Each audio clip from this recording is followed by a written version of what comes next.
Léona Rose, une illustratrice engagée, en a même fait l'élément principal de son univers. Pour cette ancienne commerciale qui a tout quitté, projeter sur les murs de Foljing Bariolé lui permet de retrouver son âme d'enfant. Mon univers, c'est la jungle, la couleur, le soleil, les voyages et l'Amérique latine. Je m'inspire beaucoup de mes voyages en Colombie, au Mexique, à Cuba. Au début, j'ai commencé par dessiner des animaux, parce que je trouve qu'il y a vraiment un aspect vivant quand on dessine des animaux. Et petit à petit, la jungle est venue un peu compléter, c'était le décor un peu derrière l'animal. Globe-trotteuse engagée, Léona dessine le plus souvent possible dans des lieux qui ont du sens. Quand le centre de demandeurs d'asile, donc le CASM, m'a appelée pour ce projet, j'ai été ravie d'y aller, d'apporter de la couleur et de la joie dans un espace où il y a des gens en fait, qui sont là pour leur demande d'asile. Donc c'est des démarches qui sont fatigantes, qui sont longues. Donc pour moi, apporter un peu de joie et de couleur dans cet espace, c'est super important. Pour ce projet, Léona a décidé de mettre en scène le bestiaire qui compose son univers dans une fresque majestueuse.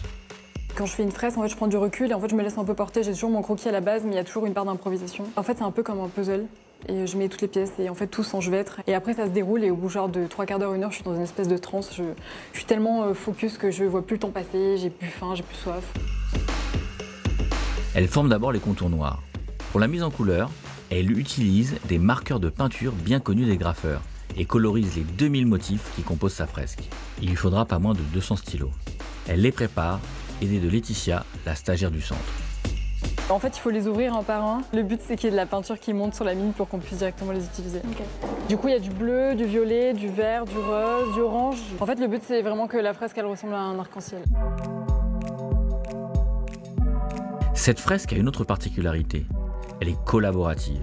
Léona a voulu faire participer les familles et les membres du centre pour la coloriser.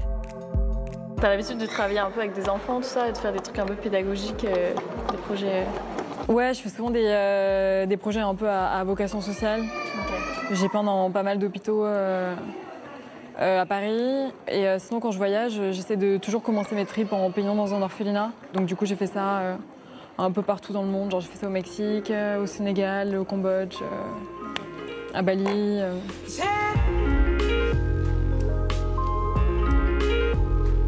Les participants viennent, donc c'est soit des gens qui viennent spontanément, qui passent par là auxquels on propose, soit des gens qui se sont inscrits parce qu'ils aimaient déjà bien dessiner ou qu'ils étaient juste curieux de participer.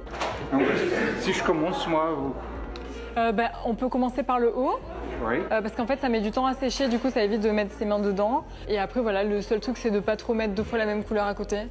Comme ça ressemble un peu à un arc-en-ciel géant. Tu peux commencer par faire le contour, tu sais. Alors tu vas tout doucement, comme ça. Et tu peux faire des petits traits comme ça, c'est plus facile. D'accord. En haut et puis après en bas. Tu veux essayer? Et tu peux faire tout doucement, voilà, ça c'est très bien. J'arrive aussi à faire passer des idées grâce au dessin, grâce aux couleurs, notamment sur le genre en fait. Le koala, ça peut être un mâle, une femelle, en fait, peu importe. On peut lui faire les cheveux violets ou roses parce que ça peut être un koala punk, par exemple. Il n'y a pas de règles.